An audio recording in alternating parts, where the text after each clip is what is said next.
परम विरते सन समाज सज्जनों एवं देवियों,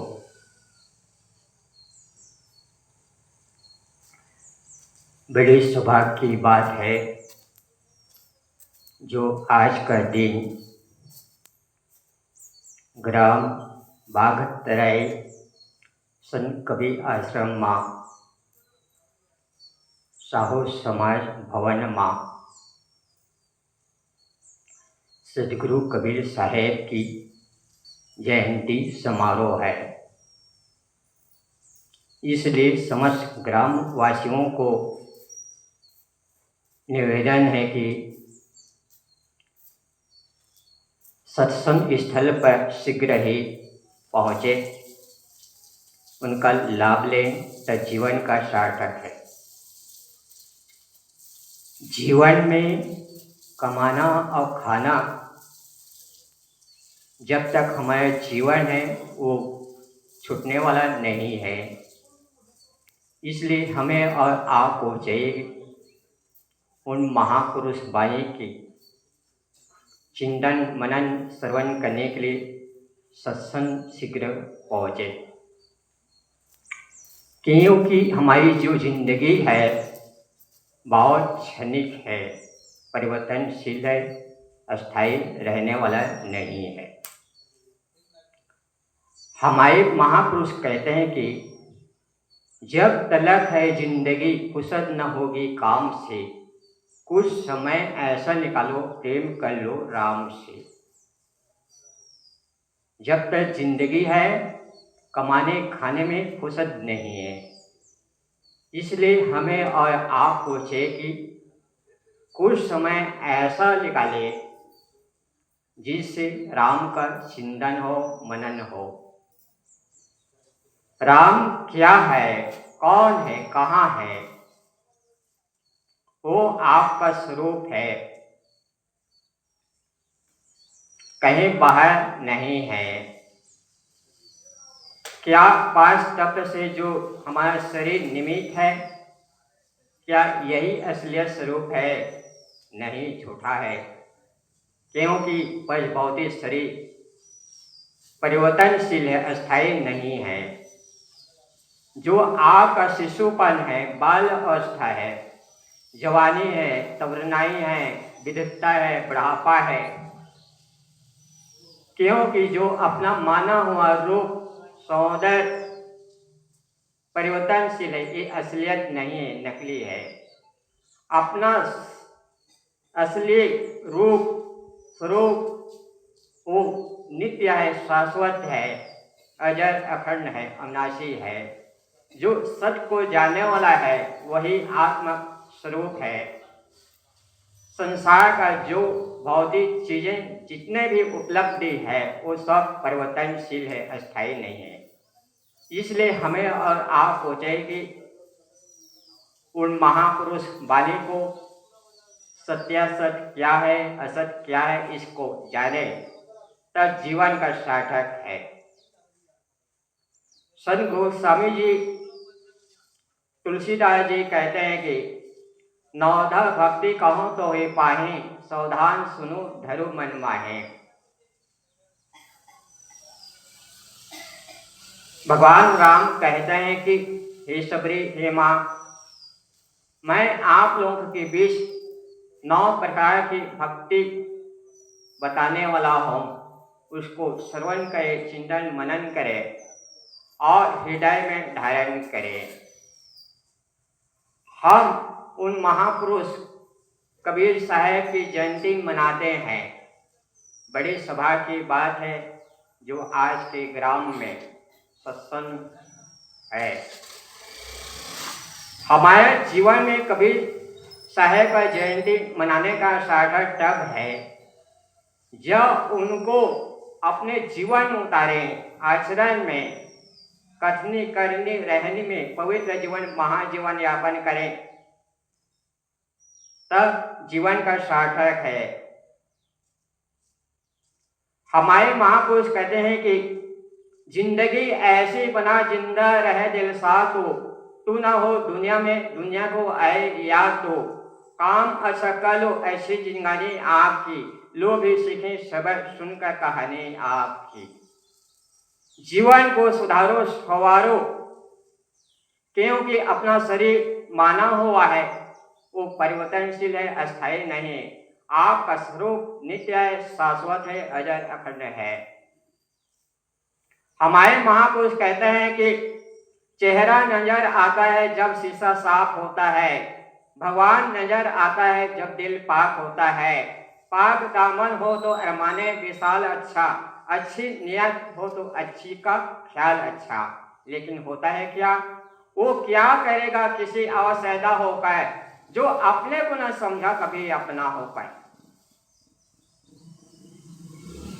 हम किसी से पूछे कि आप कौन है, आप अपना नाम बताएंगे, अपनी जाति बताएंगे, अपना पद बताएंगे, क्या सही है? जैसे कि आप किस जिले में रहते हैं, पूछा जाए आप उत्तर दे कि यूपी है, गुजरात है, या उड़ीसा है, छत्तीसगढ़ है, क्या उत्तर सही है? नहीं। जैसे कि हम उत्तर दें कि हमारा जो जिला धमतरी है, तब सार्थक है। ठीक इसी प्रकार से उन महापुरुष ने हमें सत्य असत्य का निर्णय दिया, स्वयं जगा और जगाया। हम जागे ऊपर उठे संसारिकता से, राम भजन में लगाए, तो जीवन का सार्थक है। इसलिए हमारे महापुरुष कहते हैं कि कोई करोड़ों रूपों के स्वामी हैं, कोई किसी लंका स्वामी है, मगर कोई पीले हुए के जो मन इंद्रों के स्वामी हैं। जिंदगी में जिंदगी का राज पाना चाहिए, मन और इंद्रों को सोबत रखना चाहिए, असत असत का त्याग करना चाहिए, अपने को जानकर मस्त रहना चाहिए। कोई ध्रुपान में मस्त है, कोई मद्यपान में मस्त है, कोई पीले सर्वस्थ जो अपने आप में मस्त है, कोई विषयानंद में मस्त है, कोई ब्रह्मानंद में मस्त है, कोई पीले विरागी जो अपने आप में मस्त है। हमारे जीवन में मस्त रहना सार्थक तब है जब अपनी जिंदगी को संवारे, साधना पद पद लगे, तो जीवन का सार्थक है। और जैसे कि हम बाजार गए, कई शहर में सौदा के लिए रुपए पैसे लेकर गया तो जरूर, और सायंकाल रात ही आने वाला है, हम सौदा नहीं किए, पैसा जेब में जरूर है, रात ही समय हो गए, सौदा पूरा नहीं हुआ, ले नहीं पाया, और सामान प्राप्त नहीं हुआ, क्या सार्थक है? नहीं। ठीक इसी प्रकार से हम अपने जीवन में, हम सत्संग रूपी बाजार में सौदा के लिए आए हैं, और जो ज्ञान प्राप्त नहीं किए, स्व क्या है पर क्या है इसका बोध नहीं किए, जीवन में उतारे ही नहीं, तो क्या सौदा प्राप्त करना सार्थक है? नहीं। जैसे कि भगत जी ने अपने गुरुदेव जी को सत्संग में निमंत्रण दिए कि अमुक तिथि तारीख का है, पधारिए। महात्मा जी ने कहा कि बहुत अच्छी बात है, फल फूल प्रसाद व्यवस्था रखना, हम पधारेंगे जरूर। हुआ क्या, उस सत्संग में एक कुआं खोदना, उसका उद्घाटन करना है। उसने सोचा कि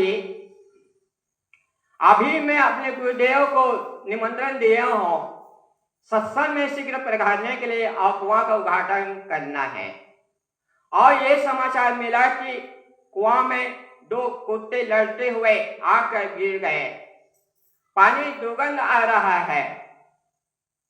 उसने सोचा कि बड़ी दुखद की बात है, मैंने सोचा कि आज का सत्संग है और शीघ्र उद्घाटन कराना है कुआं में। हमारे गुरुदेव पढ़ाने वाला है, बड़ी दुख की बात है। उसने सोचा कि अपने गुरुदेव से निवेदन किए कि गुरुदेव आगे बढ़ाइए, आज नहीं कल।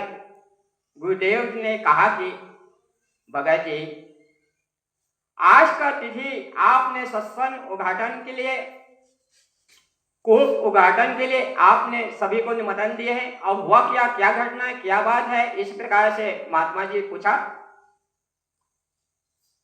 भगत जी ने कहा कि गुरुदेव, दो कुत्ते लड़ते हुए आकर इस कूप में कुआं में गिर गया और दुर्गंध आ रहा है, इसका उद्घाटन कैसे करें?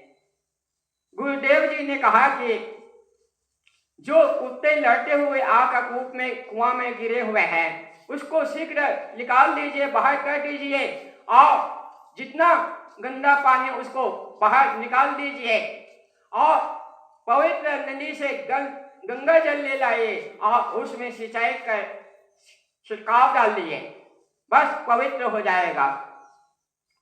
सोचा बहुत अच्छी बात है, हमारे देव जी ने बताया। उसने आया और किया, सारा पानी को निकाला, गंगा जल डाला और धूप अगरबत्ती स्वागत उसमें, और गुरुदेव जी पधारे। समय हुआ, उद्घाटन का सत्संग का समय हुआ। गुरुदेव जी ने पूछा कि इस कूप में कुआं में गंध है, पानी पवित्र नहीं है, क्या आप इस कुत्ते को निकाले कि नहीं? वो भगत जी ने सोचा कि गुरुदेव, मैं तो भूल हो गई, सारा पानी को निकाला, गंगा जल डाला, नारियल फोड़ा, छिड़काव किया गंगा जल का, लेकिन दुर्गंध दूर नहीं हुआ। गुरुदेव जी ने कहा कि क्यों भगत जी, जो कुआं में जो कुत्ते लड़ते हुए आकर मर चुके हैं, इसको निकाला कि नहीं? भगत जी ने कहा गुरुदेव, मैं इनको को निकालना भूल ही गया, निकाला ही नहीं। गुरुदेव जी ने कहा कि जब तक तुम अपने जीवन में कुत्ते को नहीं निकालोगे, चाहे जितने पानी निकाल लियो, पवित्र जल डाल लो, नारियल खोलो, सुपारी लो, धूप अगरबत्ती कर लो, जो कुछ पूजा पाठ प्रतिष्ठा कर लो, जब तक कुएं से कुत्ते नहीं निकालेंगे तब तक ये पानी दुर्गंध दूर होने वाला नहीं है। ठीक इसी प्रकार से अपने जीवन में हम सत्संग स्थल में आते हैं, लेकिन अपने जीवन में, अपनी जिंदगी में ये राग और देश रूपी कुत्ते को नहीं निकालेंगे अपने अंतःकरण कुएं से, तब तक जीवन में पवित्र जीवन, महाजीवन जीना असंभव है। इसलिए हमें और आपको चाहिए कि एक राग और देश रूपी को कुत्ते को हृदय से साफ निकाले, तो जीवन का सार्थक है, अपवित्र है। तो हमारे महापुरुष कहते हैं कि जब तलक है जिंदगी, फुर्सत न हुई काम से, कुछ समय ऐसा निकालो, प्रेम कर लो राम से, सुख को कहाँ ढूंढा, बाहर नहीं सुख कही, वो क्या कहेगा किसी और सैदा हो कह। तो हमारे महापुरुष कहते हैं कि जब तलक है जिंदगी, ऐसी जिंदगी को सवारे, राग और देश को त्यागे, तो जीवन का महान है। हमारे महापुरुष कहते हैं कि जिंदगी में जिंदगी का राज पाना चाहिए, मन और इंद्रियों को सोबस रखना चाहिए, असत असाध्य का त्याग करना चाहिए, अपने को जान कर मस्त रहना चाहिए। घड़ी को देखो तो चलती चली जाती है, पल भर रुकती नहीं, बचती चली जाती है। लोग कहते हैं कि समय गुजरता नहीं, हम कहते हैं कि जीवन गुजर जाती है। और अधिक समय न लेते हुए इन्हीं शब्दों से अपनी वाणी विराम दे रहा हूं। बोले सदगुरुदेव की जय। बहुत बढ़िया। साहेब जी ने अपने मार्मिक सदगुरु कबीर साहेब की जय। परम श्रद्धे वरिष्ठ संत क्षेमेंद्र साहेब जी, साध्वी बहन संतुष्टि साहेब, समृद्धि साहेब, और इस आयोजन के जो कमान संभाल रहे हैं हमारे प्रिय शोधकर साहब जी, करुणेंद्र साहब जी, रघु साहब जी, धर्म अनुरागी सभी सज्जनों, माताओं और बच्चों, साहब जी ने मुझे कुछ कहने का सौभाग्य दिया है तो मैं कुछ कह रहा हूँ। सबसे पहले आप सब लोग कम से कम जितने यहाँ बैठे हैं ये मन में संकल्प कर लें हम सब एक हैं, ठीक है नहीं? एक है मतलब एकाग्र होके सब शांत भाव से समझना है कि हम अपनी बात समझ रहे हैं। हम अविनाश दास तो नहीं सुन रहे हैं, हम अपनी बात समझ रहे हैं, चिंतन कर रहे हैं, मनन कर रहे हैं। ये बात दिमाग में रखिए, तभी मेरी बात जो है आप समझ पाएंगे। सतगुरु कबीर साहब की जयंती 11 जून को भारत और भारत के बाहर जहाँ जहाँ स्थान बने हैं और स्थान नहीं भी बने हैं तो भक्त लोग मनाते हैं अपनी अपनी भाषा में। क्योंकि मैं फॉरेनर जो दूसरे देशों के भक्त हैं ऐसे लोगों से भी मिला, उससे जानकारी लिया, तब मुझे पता चला, इस साल नहीं पिछले साल पता चला कि नहीं, भारत के बाहर अपनी अपनी भाषाओं में सतगुरु कबीर साहब की जयंती मनाई जाती है। अब हमें सोचना यह है कि कबीर साहब इतने महत्वपूर्ण क्यों हैं और हम लोगों ने उनको महत्व क्यों नहीं दिया। मैं दावे से कहता हूं हमने महत्व नहीं दिया है। हम लोगों ने कबीर साहब को महत्व नहीं दिया है। आदमी के स्टेटस होता है, आप वो जिस स्टेटस का होता है ना वो उसी हिसाब का सम्मान चाहता है। कबीर साहब तो हमारे बीच है नहीं, लेकिन ये मैं दावे से कहता हूं कि वो कबीर साहब जिस स्टेटस के हैं भारत ने उनको जगह नहीं दिया। इसलिए मैं आज चर्चा करूंगा कबीर साहब दरअसल है कौन। किसी गुफा में, किसी अंधकार में अगर कोई सदियों से प्रकाश न गया हो, वहां एक दीपक भी जला देना बहुत महान होता है। ये भारत हमारा वैसे ही था। जो इतिहास के विद्यार्थी हैं वो समझेंगे, मैं तो साइंस के विद्यार्थी हूं, काम भर के पढ़ लेता हूं। कबीरपंथी होने के नाते कबीर साहब के काल को तो पढ़ना पड़ता है। बिजली चली गई है, आवाज समझ रहे हैं? कबीर साहब के काल को पढ़ना पड़ता है, उनके समय। इसलिए जो है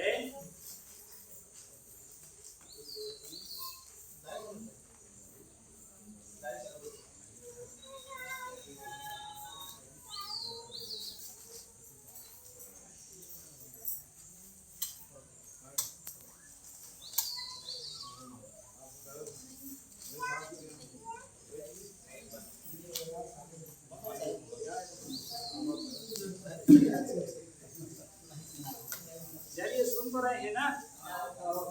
सुन रहे हैं तो शांत रहेंगे। मैं शुरू में कहा था हम सब एक हो जाएंगे तो सब समझ में आएगा। मैं चर्चा शुरू किया था सतगुरु कबीर साहब के काल पर। काल का मतलब होता है समय। जिस समय कबीर साहब इस दुनिया में आए उस समय जो है देश में स्थिति क्या रही उसको आप समझ लेंगे ना तो पक्का जानेंगे कि कबीर साहब को हम सचमुच उतना महत्व नहीं दे रहे हैं जितना वो महत्वपूर्ण है।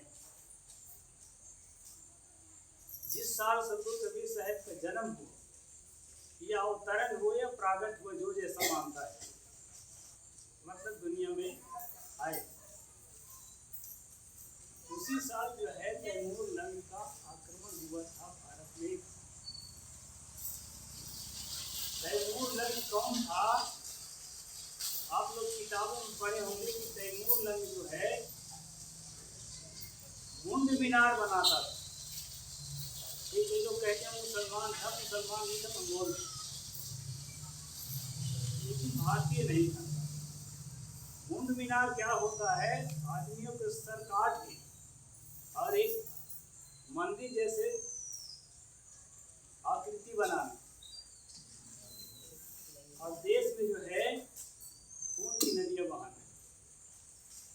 काम किसका था? तैमूर लंग का। और वो लगभग 600 लोगों को लेके आया था।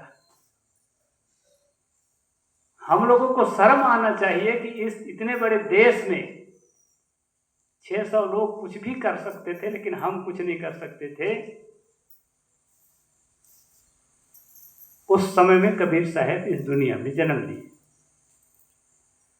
और जन्म लेने के कुछ ही वर्षों बाद जब सोचने समझने की शक्ति बढ़ी उनकी, तैमूर लंग तो चला गया, वहां तो रहा नहीं, लूटा अपना खजाना गया। उसके जाने के बाद जब सोचने समझने लायक हुए कबीर साहब, जब उनको किसी को बताएंगे ना तुम्हारा जन्म ऐसे समय हुआ था बेटा, तो उस समय को अध्ययन करने की कोशिश करेगा। तो सदगुरु ने देखा, अपने बचपन में ही बहुत चिंतनशील थे। कुछ लोग कहते हैं कि वो अनपढ़ थे, लेकिन एक बात बता दूं मैं आपको कि तुगलक काल में कबीर साहब हुए हैं। तुगलक काल में जो भी आदमी इस्लाम में कन्वर्ट हो जाता था उसको पढ़ने का अधिकार मिलता था। तुगलक काल में, लोधी काल में, गुलाम वंश के काल में और मुगल काल में सबसे बड़ा उदाहरण है दारा शिकोह, जिसने अरबी फारसी में संस्कृत के उपनिषदों का अनुवाद किया। मतलब जो इस्लाम में कन्वर्ट हो जाता था, हमारे देश की जो सबसे बड़ी जाति जो अपने आप को मानने वाले ब्राह्मण हैं, उसके लिए संस्कृत का दरवाजा खोल दिया जाता था। उसके अलावा किसी के लिए संस्कृत का दरवाजा, शिक्षा का दरवाजा नहीं खोला जाता। कबीर साहब इसलिए पढ़े लिखे थे क्योंकि उनके माता पिता इस्लाम में कन्वर्ट हो चुके थे। इसके बाद वो दुनिया में आए। इस बात को छिपाने का प्रयास लेखकों ने किया है, हमारे लोगों ने भी किया है। हमारे लोगों ने इसलिए किया कि डिटेल जानकारी नहीं होने के कारण जिसके शब्दों का प्रभाव होता है, जो बड़ी गद्दी में होता है, बड़ी कुर्सी में होते हैं, उसके लिखी हुई बातों को, उसके कही हुई बात की कीमत होती है दुनिया में। हमारे जैसा कोई आम आदमी बोलेगा उसकी कीमत नहीं होती। कबीर साहब का जन्म जो है खून से रंगे हुए समय में हुआ। और खून से क्यों रंगा था ये देश, उसका कारण मैं बता दूं। 4 वर्णों में, जिसको आप हिंदू धर्म कहते हैं, हिंदू धर्म उस समय नहीं कहा जाता था, इसको ब्राह्मण धर्म या वैदिक धर्म कहा जाता। 10वीं सदी के पहले हिंदू शब्द भारत में नहीं आया। आप किताब उठाकर पूरी तरह जांच कर लीजिए। 10वीं सदी से हिंदू शब्द आया है, मुसलमानों के द्वारा कहा गया। गैर मुस्लिम को उन्होंने हिंदू कहा, वहां से हिंदू शब्द अस्तित्व में आया। इसके पहले इसको वैदिक धर्म कहते थे। वैदिक धर्म 4 भागों में बटा, ब्राह्मण, क्षत्रिय, वैश्य और शूद्र, और चारों भागों का काम भी बांट दिया गया था। तो आज जो ओबीसी कहलाते हैं ये शूद्र कहलाते थे, और आज जो दलित कहलाते हैं वो अति शूद्र या अंत्यज कहलाते थे, अछूत। उस समय की भाषा में कबीर साहब जिस समय दुनिया में पैदा हुए, जिसको कोरी कहते हैं, बुनकर कहते हैं, पोस्टर देवांगन कहते हैं, उसी वर्ग में कबीर साहब का जन्म हुआ। इस बात को इसलिए छुपाया जाता है कि जाति के प्रदर्शन ना हो जाए। सबसे पहले कबीर साहब के मृत्यु के 100 साल बाद क्या लिखा गया कि चंदवारा के तालाब में, लहर तारा नहीं, चंदवारा के तालाब में चंदन साहू के पत्नी उदाबाई साहू को एक बच्चा मिला। ये पहली लेख है। चंदन साहू के पत्नी उदाबाई साहू को एक बच्चा मिला, चंदवारा के तालाब में उठा करके ले आई। और जब जानते हैं जातिवाद बहुत है अभी भी साहू समाज में, जब साहू लोग झगड़ा करने लगे किसके बच्चे उठाए लाए, तो पड़ोस में एक जुलाहा दंपत्ति रहते थे, नीरू नीमो, उन्होंने कहा भाई इसको पालन पोषण तुम ही करो, तुम्हारे बच्चा हो जाए। ये पहली कहानी है। और बहुत सारी कहानियां हैं, मैं सबको नहीं बताऊंगा। 378 साल बाद, कबीर साहब के मृत्यु के 378 साल बाद ये बात लिखी गई कि लहरतारा के तालाब में नीरू नीमा नाम की जुलाहा को एक बच्चा मिला। और वो जो है इतना चला मार्केट में कि अभी तक हमारे दिलो दिमाग से बाहर नहीं हो पा रहा है। इसके बाद फिर हजारी प्रसाद द्विवेदी का समय आया, राम कुमार वर्मा का समय आया, पीएचडी किए कबीर विषय पर। उन्होंने लिखा फिर विधवा ब्राह्मणी से पैदा हुआ या कुमारी ब्राह्मणी से पैदा हुई, इस तरह वो लिखते चले गए। तो ये सब चीज इसलिए किया गया जाति को छुपाने के साजिश के तहत, कि किस जाति में पैदा हुई छुप जाए, न जानने पाए, ब्राह्मण साबित करने के लिए। ये सब षड्यंत्र है, इसको हमें समझना चाहिए। मैं खास बात ये बता रहा था कि कबीर साहब जो है जिस समय पैदा हुए उस समय का माहौल क्या था और माहौल क्यों था। माहौल इसलिए था कि 4 भागों में बटी हुई जो जातियां थी उनमें सबको काम बांटा गया था। उसमें जो दूसरे नंबर के क्षत्रिय जाति थे, क्षत्रिय जाति को ये काम दिया गया था कि तुम राज सत्ता संभालो और सैन्य बल संभालो, मतलब सैनिक भी तुम्हें होगे और राज सत्ता भी तुम्हें होगी। आज के हिसाब से भारत में 8% क्षत्रियों का है, 100 में 8। उस समय भी लगभग 8-9 ऐसा रहा हो, मान लीजिए। जिसको क्षत्रिय मान्यता दी गई है किताबों में, उनकी संख्या कितना है, 8% है। 8% में आधे तो महिला होती है, हर जाति में आधे महिला होती है, भी लगभग कितना बचा, 4%। और 4% में जो पुरुष है उसमें कुछ बुढ़े होंगे, कुछ छोटे छोटे बच्चे होंगे, तो 2% और घटा दीजिए, कोई रोगी होगा, कोई लड़ने में असमर्थ होगा, बचा कितना, 2%। जिस देश में, उस देश का दुर्भाग्य है जहां केवल 2% जनता को अस्त्र शस्त्र उठाने का हक हो, उस देश में अगर कोई तैमूर लंग आए 600 आदमी को लेके और काट काट के आदमी का मुंड का मीनार बनाए, कोई अचरज की बात नहीं है। इस चीज का ऑपरेशन कबीर साहब ने किया कि देश की जो दुर्दशा है उसका कारण क्या है। दूसरी बात, आज देखिए ईरान और इजराइल का युद्ध चल रहा है, टीवी में देखते होंगे आप लोग। इजराइल और ईरान में क्या अंतर है। इजराइल जो है एक मान लीजिए बागतरई है, तो ईरान जो है रायपुर है, जनसंख्या में भी, धन में भी और क्षेत्रफल में भी। आप नक्शा में देख सकते हैं। लगभग एक छोटा सा देश इतनी हिम्मत करके कैसे, अच्छाई में है बुराई में है, हारेगा जीतेगा, ये मेरा कहना नहीं है, मैं कुछ और कहना चाहता हूं।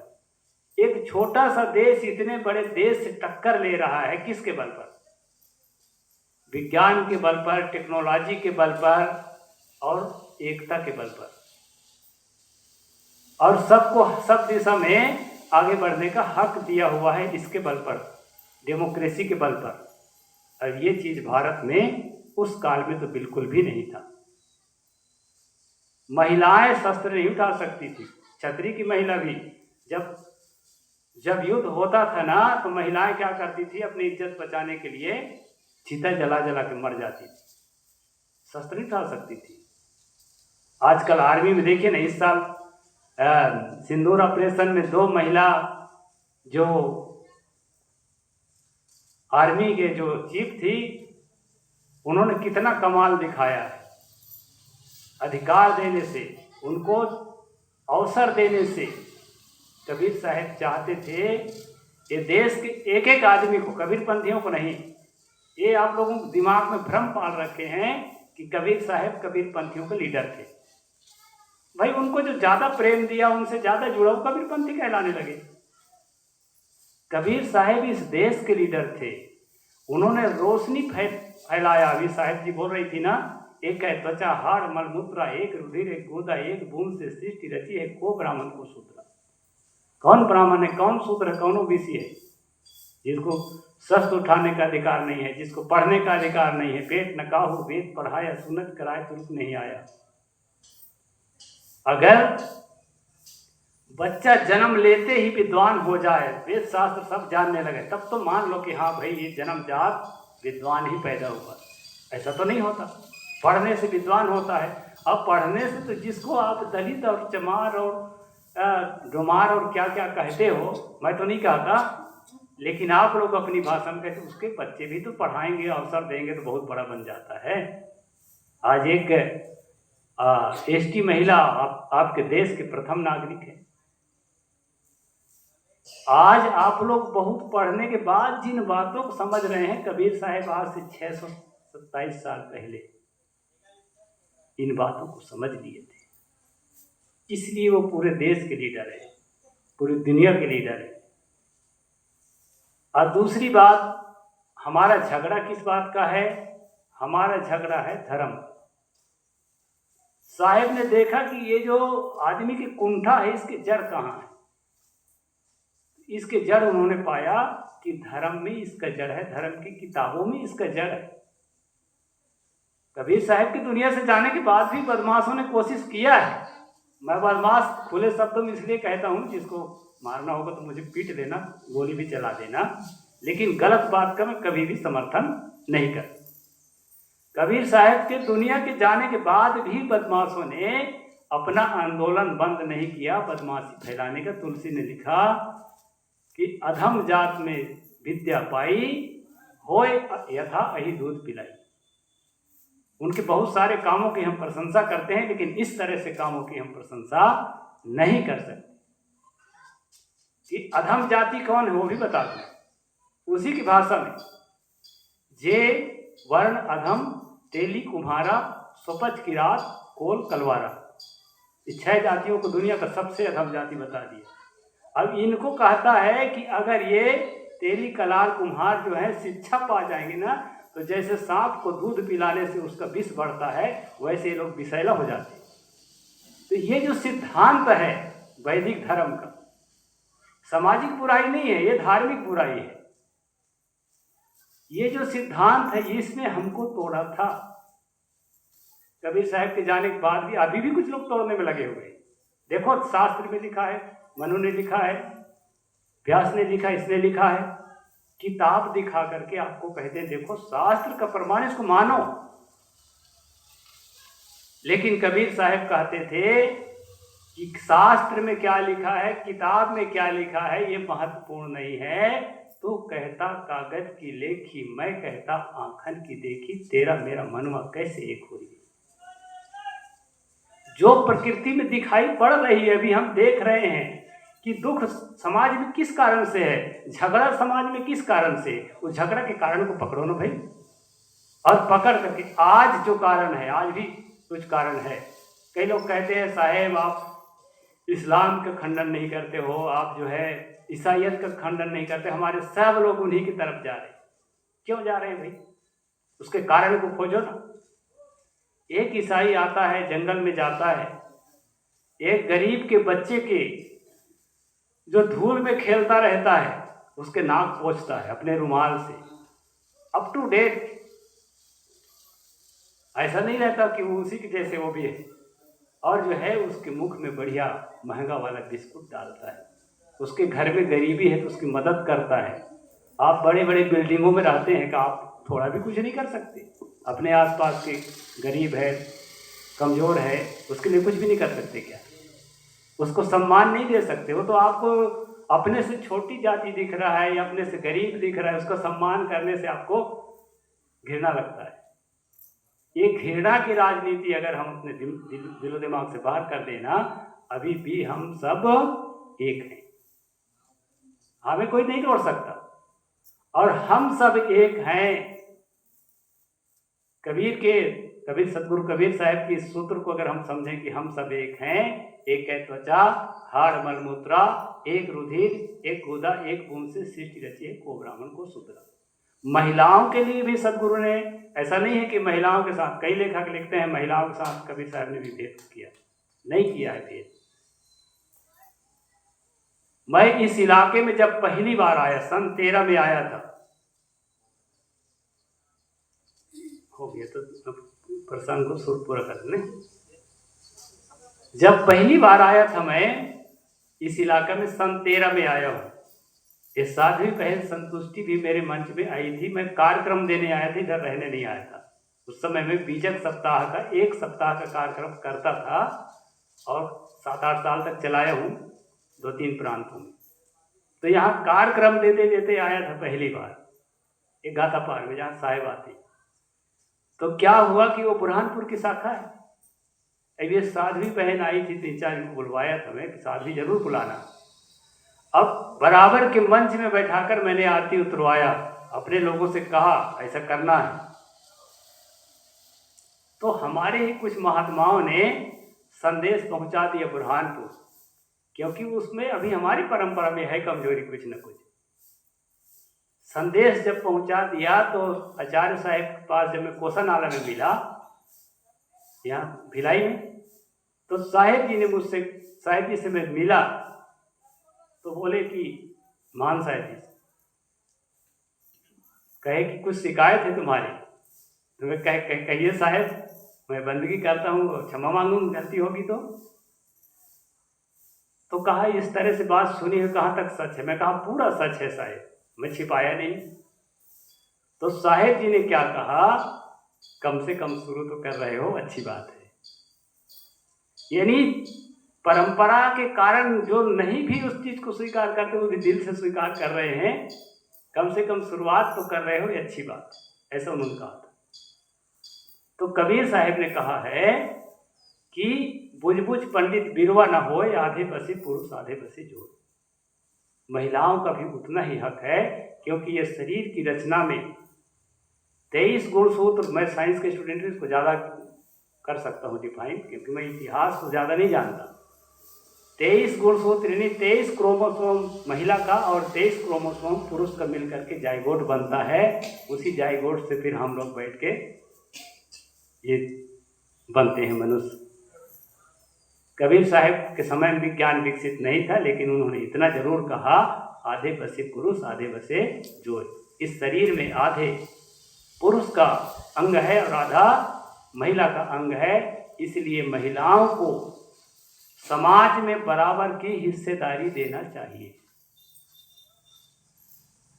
उनको दोयम दर्जे की नागरिक नहीं समझना चाहिए। आप लोगों को मैं जाते जाते अपनी बात पूरा करते करते एक बात कह जाता हूँ कि जो भी टॉयलेट में, बाथरूम में स्नान करते हैं और अपना कच्छा, अपना चड्डी छोड़ देते हैं, महिला खेत गई है वहाँ से आके धोएगी, ये बहुत गंदी आदत है, इसको दिमाग से बाहर निकाल दें। जितना काम अपने से होता है उतना तो आपको करना चाहिए। आप भोजन करते हैं, थाली जूठा थोल छोड़ देते हैं, नहीं है महिला आएगी तो धोएगी। कई घरों में देखता हूँ, भक्तों घरों में, मुझे ठीक नहीं लगता, ये बिल्कुल गलत है तो करती है, और खेत में अगर बराबर का काम करती है तो घर में भी उसको मदद करे। ये ठीक नहीं है कि वो खेत में भी बराबर का मेहनत, थक के आई है, आप भी थक के आप कुर्सी में बैठ जाए और साहेब आए हैं तो एक फलनिया थोड़ा दूध गर्म करके ला। इसी से महिलाओं में जो है साहेब के प्रति भी श्रद्धा कम होती कि इनके आने से और बोझा हमारे ऊपर आता है। इस चीज का आप लोग ध्यान रखिए, ये व्यवहारिक बात है। इस सब का ध्यान रख के, और जो है आध्यात्मिक विषय में नहीं रख पाता, मेरा समय पूरा हो गया है, मैं सामाजिक विषय में ही अपना टाइम जो है पूरा खपा दिया। तो फिर कभी समय रहेगा तो अध्यात्म पर चर्चा होगी, जो कबीर साहब का मूल विषय है। यहीं पर मैं अपनी बात को पूरा करता हूँ। बोलिए संत सम्राट सद्गुरु कबीर।